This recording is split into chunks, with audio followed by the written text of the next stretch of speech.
The war had already lasted more than 13 difficult years, and humanity had never faced anything as powerful as the Zaldar Dominion. Their ships were sharper than steel blades, faster than human fighters, and carried weapons that melted battle cruisers within seconds.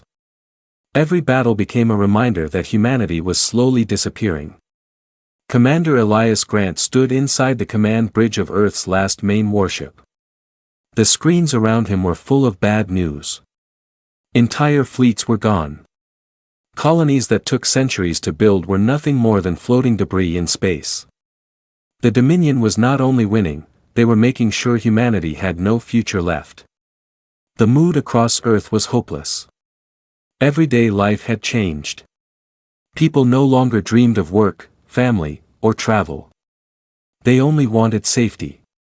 Children were growing up listening to air raid alarms more than music. Cities had evacuation tunnels instead of parks. Humanity was living inside fear. Every week, the Dominion transmitted a message across all channels. A voice with no emotion and no form said one sentence: surrender or be erased. Human governments tried signing peace agreements. They sent diplomats, translators, and new treaties. The Dominion sent back destroyed ships as their answer. They did not want peace. They wanted ownership of Earth. Commander Elias watched another shield generator shut down. His warship now floated in dark space like a wounded animal. Outside the windows, burning wreckage drifted. A piece of metal even carried the symbol of Earth's first fleet. It had once represented power. Now it represented loss. Scientists had predicted the result long ago. Humanity could not defeat a civilization that had existed thousands of years earlier, controlling advanced energy, bending light, and folding space like cloth. Human technology was only a child compared to the Dominion. Inside Earth's Central Strategy Center, a discussion was happening. It was not about winning the war. It was about how much longer humanity could stay alive. Generals pushed maps across tables, pointing to red blinking points. Those were fallen sectors. 16 colonies gone in 11 months, someone said. No survivors, another whispered. During that meeting, Dr. Ria Solis stepped forward. She was not a general, not a soldier, and not someone who belonged in war rooms. She was an archaeologist and xenolinguist. Her research was older than the Dominion itself. She spoke with a calm but strained voice. There might be another way. No one listened at first. They were tired of miracles. They were tired of dreams. But she repeated. There are readings from Europa. Something buried for thousands of years. Something that predates the Dominion. The room went silent. Not because they believed her, but because they had nothing else left. She showed them an old map, one carved on an ancient slab discovered beneath Europa's frozen crust. The symbols represented a signal. A signal meant to call beings older than civilizations. Not gods. Not monsters. But something else, something humanity had never named. The generals laughed bitterly. We cannot even protect our atmosphere. You want us to chase myths? Dr. Ria answered quietly. Myths are all we have. Then the warship above Earth exploded, live, on every screen. People screamed. The ground shook. Buildings lost power. The command room froze. In 1 second, the Dominion had taken down the strongest human warship, as if swatting dust in the air. Commander Elias walked forward and looked at the debris falling back toward Earth. He remembered the faces he lost. Friends, pilots, leaders. He remembered a planet that once believed it would reach the stars through peace. Now the stars only represented death. That evening, military leaders requested Dr. Ria's full research. They had no hope, no plan, and nowhere else to go. The Dominion was preparing final assault. Earth's defenses could stand maybe 2 more days. Elias met Dr. Ria privately in the empty hangar. Is this real? He asked. Everything points to it, she replied. And will they help us? She looked into the dark sky. I do not know. But sometimes history protects those who need it most. Elias made his choice. Before sunrise, a small team was formed. A ship with limited fuel. No escort. No backup. Just a thin thread of hope in a galaxy full of death. As the ship lifted from Earth's surface, millions watched, not knowing what that mission represented. Some believed it was evacuation. Some believed it was surrender. Only the small team knew the truth. They were not going to run. They were going to wake something older than war itself. And that was the only chance humanity had left. The journey to Europa felt longer than any mission Commander Elias had ever taken, even though it lasted only a few hours. The ship was silent. Engines hummed softly, lights flickered overhead, and every member of the small crew knew that they were traveling not toward answers, but toward something unknown. Dr. Rhea Solis sat with her notes spread on a holographic table. Thin lines and symbols glowed in faint blue light. The language was not human. Some symbols were curved like ripples on water, others sharp like broken crystal. Every time she touched them, the shapes shifted, as if alive. Elias watched quietly. He had seen war maps, battle counts, and enemy formations, never moving symbols older than history. What if these things do not want to help us? He finally asked. Rhea did not look up. Then humanity ends. We already know what happens if we do nothing. Pilot Kellen Ward adjusted navigation controls. His voice was tired, but steady. We have less than 20 hours before Dominion ships enter Earth's orbit. I checked the last military transmission. They said Earth cannot defend even the upper atmosphere now. Silence returned. The ship descended toward Europa's icy surface. The world below looked cracked and frozen, like an ancient mirror shattered by time. The landing area was marked on old research files, Sector AB-7. A forgotten research base once existed there, but no one returned after the first excavation team disappeared 60 years earlier. The ramp opened, letting out cold air sharp enough to sting their lungs. Dr. Rhea led the team inside a dark tunnel formed beneath the ice. Lights flickered as they walked deeper. The walls were smooth, not carved by humans. It felt like the structure was grown, not built. Elias scanned with thermal sensors. No heat signatures anywhere, he muttered. Not even trace life. They reached a chamber, a massive circular room with black stone columns rising like teeth. At the center was a platform shaped like a ring, covered in ancient glowing patterns that pulsed faintly, almost like a heartbeat. Rhea placed her hand over the symbols. They reacted instantly, rising in brightness like burning silver. Kellen stepped back. What is happening? They recognize human presence, Rhea whispered. Why? Elias asked. Because someone thousands of years ago left this here for us. The patterns shifted into a message, not words, but pulses that formed images inside their minds. Not drawings. Not sounds. Thoughts. They saw flashes of gigantic beings made of light and matter.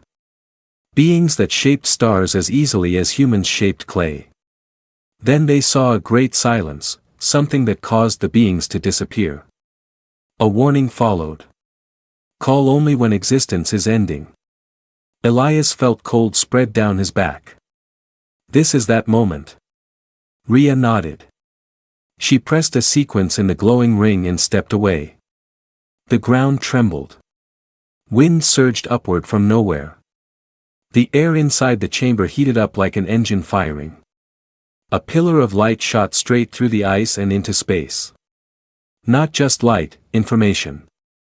A message broadcasted into the deepest parts of the universe. Outside, alarms rang across their ship. Dominion ships detected, the ship announced. Full fleet response. They are accelerating faster than previous records. Elias understood.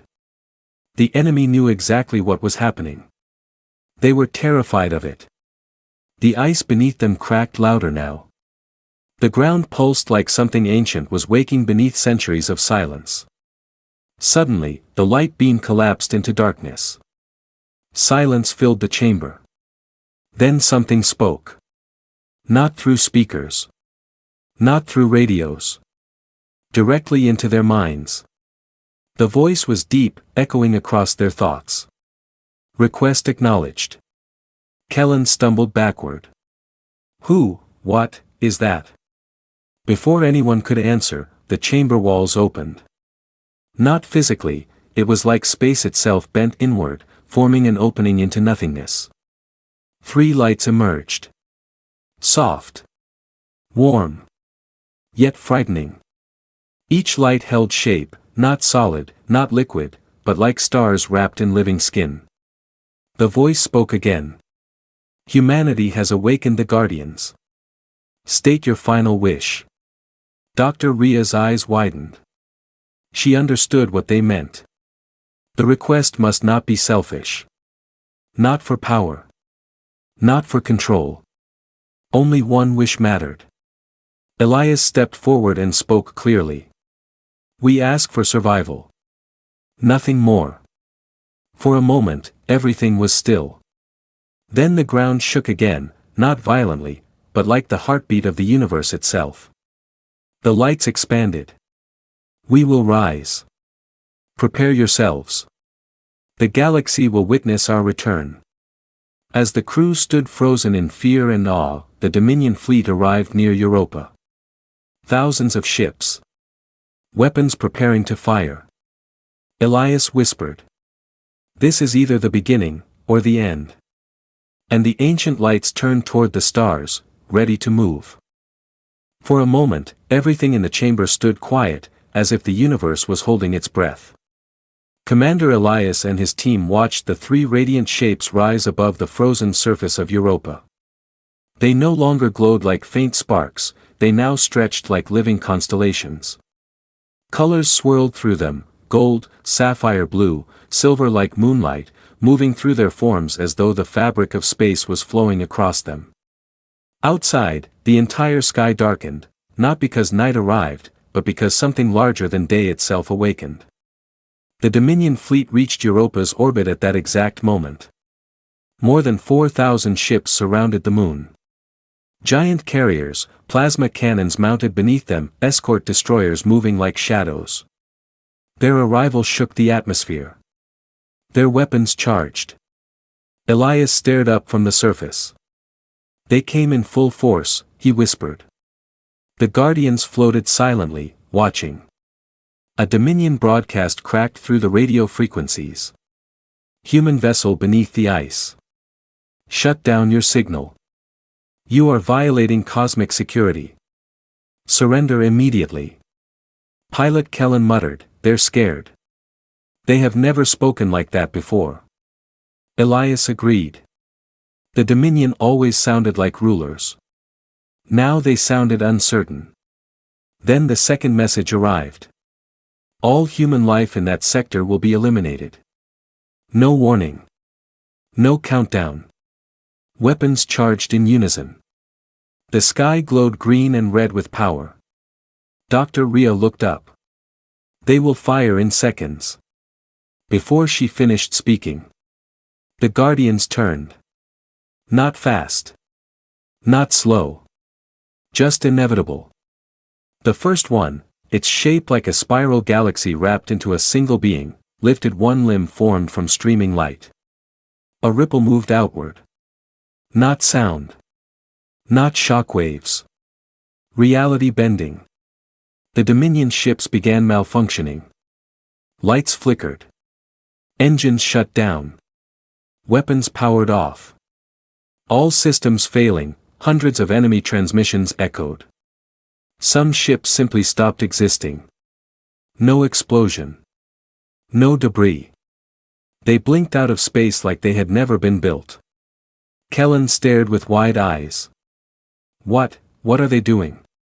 They are changing the rules, Dr. Ria whispered. The second Guardian descended slightly. It spoke, not with language, but with meaning that arrived inside every human mind. We do not destroy. We remove. Entire warships vanished, leaving empty space behind where they once floated. The Dominion panicked. Ships fled in random directions. Commanders screamed orders. Retreat. Recalibrate shields. Warp. Warp. Nothing worked. Then the third Guardian drifted forward. Unlike the others, this one held a shape almost like a face made of starlight. A crown of burning fragments surrounded its upper body, rotating like comets caught in orbit. It addressed humanity directly. "We have awakened because you remembered us." Elias whispered, "Remembered? We never knew them." Rhea corrected him softly, "Ancient humanity did." One Guardian expanded into a field of pure white. Ships inside that light froze mid-movement, unable to act, unable to fire. The voice spoke again. "We will not fight your war." Elias stepped forward. "But you just saved us. You are choosing sides." "No." The light pulsed. "We restore balance only where imbalance breaks the path of time." Suddenly, the frozen Dominion ships disappeared one by one. Not destroyed, removed. As if placed somewhere outside reality. Across Earth, people felt the presence too. Children stopped crying. Wounded soldiers felt pain fade. Hospitals reported sudden stabilization of dying patients. The Guardians' energy touched humanity without touching them. But humans were not the only ones watching. Somewhere beyond known stars, something stirred. A warning followed, a message heard across every mind connected to the act of awakening. "If the Dominion rises again, you will stand alone. This is your last mercy." With a motion softer than a breeze, the Guardians folded space around themselves and vanished through a shimmering tear in the sky. Not gone. Just elsewhere. The Dominion fleet was also gone. Europa became silent again. Snow began falling across the landing site. Elias lowered his weapon, still stunned. "They did not finish the war. They were never meant to," Rhea replied. "They gave us survival," Elias said. "No," she corrected gently. "They gave us responsibility." Humanity had miracle, but also the burden. The war was not over on paper. Dominion still controlled systems across the galaxy. But Earth had time now, time they should not have had. The crew returned to their ship. No threats followed. No warships blocked their flight. The Guardians had changed something fundamental, something humanity did not yet understand. As they ascended toward space, Rhea stared out the window. They awakened because someone thousands of years ago asked them to come only when humanity lost everything, she whispered. Elias asked, "And what happens next?" She did not answer. Because no one knew. Humanity received a miracle. But miracles always come with consequences. When Commander Elias and his team returned to Earth, the planet was not celebrating. People were still frightened. Broadcasts repeated the same line, "Dominion fleets have disappeared. Unknown cosmic event detected." No one could explain it. No one even believed that three living forces older than galaxies had stepped into reality for a moment. Earth's leaders demanded a private briefing. Soldiers, scientists, civilians, everyone waited for answers. Elias stood before them in the main council chamber. The room was silent, rows of frightened eyes staring at him. He explained only the truth. Humanity did not win. We were protected. Temporarily. The silence grew heavier. Many wanted to believe the war was over. Many wanted peace. But those who understood the Dominion knew enemies like that never stopped easily. Dr. Rhea stepped forward and revealed something no one was prepared for. The Guardians did not destroy the Dominion. They displaced them. They may return, and when they return, they will be stronger. A panic started. People demanded evacuation programs. Some argued humans should leave Earth and hide on distant moons.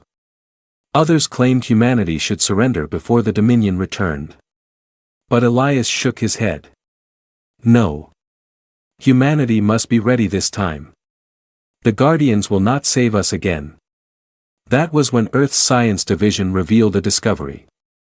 Before vanishing, the Guardians left something behind, not an object, not a weapon, but encoded energy inside Earth's magnetic field. When scientists mapped the frequency, it revealed designs. The energy formed shapes inside computer projections, patterns that became schematics. A ship design. Not faster. Not stronger. Something new. A vessel that could move outside normal space, where weapons did not function, where Dominion technology could not reach. They called it Project Astrogate. No one knew how long construction would take. It could be years, decades, or longer. But humanity finally had something to work toward. The Dominion never returned, not immediately. Instead, humanity rebuilt. Defense satellites glowed above Earth like silver rings. Factories expanded beneath old cities. Scientists decoded more of the Guardian designs, energy shields, atmospheric restoration, medical cures that reversed cell decay. Hospitals emptied. Polluted oceans cleared. Earth looked alive again. Yet something remained unsaid. The Guardians changed more than the future. They changed memory. People began dreaming about stars, stars that did not exist now, but existed long ago. Children described places humanity had never visited. Explorers studying deep space signals noticed a trace signature, almost like a distant pulse calling back. One night, Elias stood alone on the balcony of the rebuilt command facility. Lights from new ships traveled across the sky. Behind him, footsteps approached. It was Dr. Rhea. "They are not finished with us," she said softly. He nodded. "I know." Rhea held a tablet with new readings. "The energy signature they left is fading. In 20 or 30 years, it will vanish completely. When it does, the Dominion can return." Elias did not answer immediately. He looked toward the stars instead. Then humanity must become something that even the Dominion fears. Over the next years, humanity expanded again, not for conquest, but for safety. They built new colonies, not like before, fortified, shielded, independent. Human fleets began traveling deeper into unknown space, mapping, listening for movement. Then something unexpected happened. A long-range sensor detected a transmission. A weak signal. Repeating in intervals. Not human. Not Dominion. Older. Dr. Rhea decoded fragments. It was a warning, not from the Guardians, but from another civilization that had once awakened them long before humans existed. "We called them once. The result broke our world." That was the final clue. The Guardians helped not out of sympathy, not out of friendship, but out of universal balance. They were not protectors. They were corrections. Elias addressed humanity through a global broadcast. "We survived because we remembered an ancient promise. But now our survival depends on what we build next." The broadcast ended with only one sentence that echoed across schools, across stations, across colonies. Humanity's strength is not given. It must be earned. Years passed. Children who once hid inside bunkers now trained as pilots and engineers. Former soldiers became teachers. Scientists taught languages older than Earth's oceans. Humanity became the species that did not wait for guardians, but prepared to stand alone. When Elias finally retired, he visited Europa once again. The ice chamber was silent. No light. No movement. Only the memory of something that once rose there. HFY